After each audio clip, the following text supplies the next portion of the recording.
Yep, that's right. I'm running things. I'm running things. Welcome back to another episode of the Zane and Kevin Show.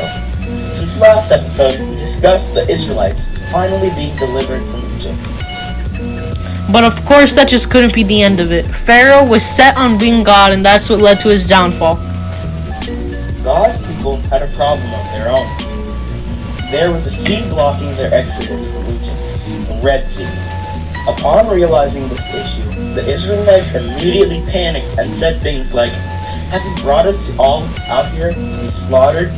And then something straight out of a movie happened. What seemed like the whole Egyptian army poked into view. I don't think cussing out God was a good response, but I can sympathize with the Israelites. But that's not why God brought them out of Egypt. He brought them out because he had a plan, and he would not abandon them like that.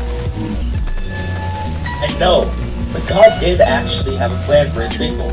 He told Moses to take his staff that had been with him since the first time he met God and put it into the water. Without a doubt, what happened next surprised everybody standing there. The whole Red Sea parted and a dry path was made for the Israelites to pass through. Aaron stepped up with his loudest voice and said to the people, "Hurry and cross the sea, quickly! Now grab your children and supplies and cross." As astonishing as it may have been to see everything in the sea through a glass-like wall, everyone knew the imminent danger behind them was closing in.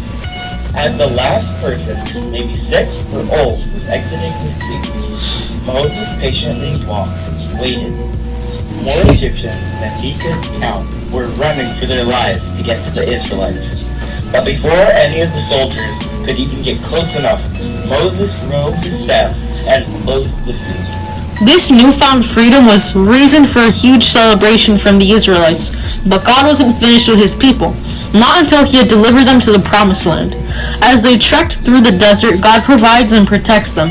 Whether a pillar of fire in the night, a pillar of cloud, or meat and manna, but the Israelites can't appreciate a good thing when they see it, so they complain to Moses about water. But this strikes Moses' last nerve. He strikes a rock and water pours out. Can't forget the most important thing God gives to his people. The 10 Commandments given to Moses after he went up to Mount Sinai for 40 days. God's rules inscribed into stone. You'd think that the Israelites would be able to trust Moses after everything he had led them through. But when Moses came down the mountain, what else could there be waiting for him other than all the Israelites worshiping a golden calf? When he sees this, he's once again overcome with anger and throws the 10 Commandments to the ground. Well, the damage has already been done, but luckily for Moses, God gave him another tablet.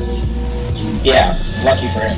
You can see how the Israelites from Egypt are ungrateful, so God let them wander the wilderness for 40 years, allowing most of the men from Egypt to die sadly. That included Moses. But because Moses was a special person to God, he was brought onto a mountain before he died to see the promised land. After that, Moses passed away and God laid him to rest in a burial spot that cannot be found to this day.